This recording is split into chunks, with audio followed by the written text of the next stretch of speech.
Und ich merke das auch wieder an mir selbst. Das ist ein Unterschied von 11 Tagen. Mit ein bisschen mehr Bewegung 11 Tage kommen. Hallo Leute, willkommen zurück auf meinem Kanal. Ja, willkommen. Ist euch mal aufgefallen, ihr habt noch nie eine Diät gemacht, niemand zählt eure Kalorien, niemand verbietet euch irgendetwas und trotzdem fragt ihr euch manchmal, darf ich das noch essen oder ist es vielleicht zu spät? Ich kenne das Gefühl, obwohl ich nie Diäten gemacht habe, noch nie irgendwelche Kalorien gezählt oder irgendwelche Apps genutzt habe, die mir erzählen, dass grüne Punkte besser als rote sind oder wie.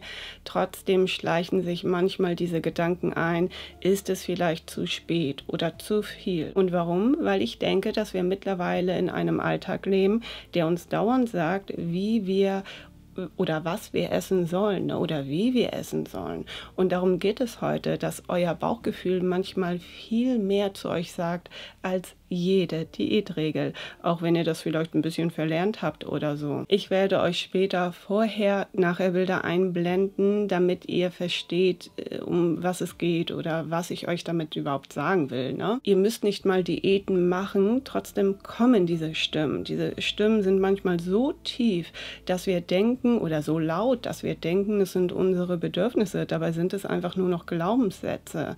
Es gibt so viele starre Regeln. Der eine isst nicht mehr nach 18 Uhr, der andere, keine Ahnung, lebt nur noch vegan, der eine will nur vegetarisch, der eine nur Bio, der andere isst nur grün, der andere rot. Und manchmal sitzt man da und denkt, okay, was muss ich denn jetzt machen, um abzunehmen? Na, was soll ich dann machen? Okay, ich esse gar nichts mehr. Es geht nicht darum, alle Regeln zu brechen oder nur noch nach Gefühl zu leben oder zu essen. Ne?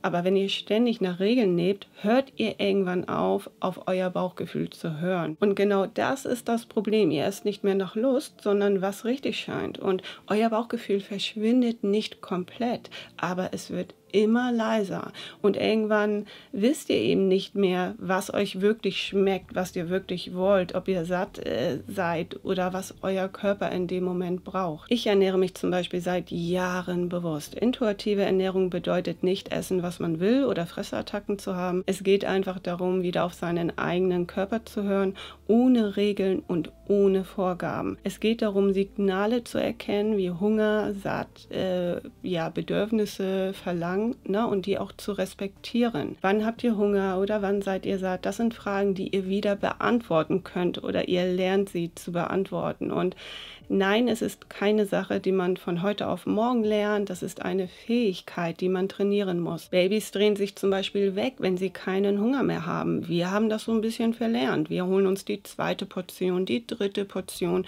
Vor- und Nachspeise, brauchen wir das? Nein, nicht immer. Euer Bauchgefühl weiß besser als jeder Plan, wann er Energie, wann er was Süßes oder wann er eine Pause braucht.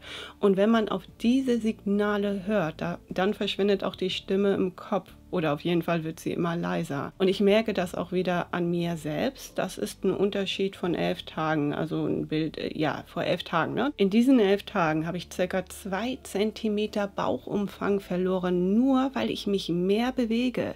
Ich verbiete mir nichts, ich verzichte nicht. Klar esse ich hier nicht täglich die Tüte Chips, sonst sehe ich anders aus. Mit ein bisschen mehr Bewegung, 11 Tage, komm, Abnehmen hat nicht immer was mit Verzicht zu tun oder mit krassen Verboten. Ich esse sogar auch nach 20 Uhr.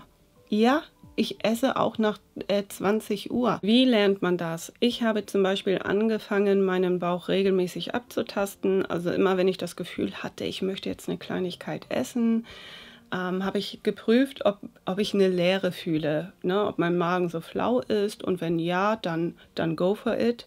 So habe ich angefangen, mittlerweile mache ich das nicht mehr.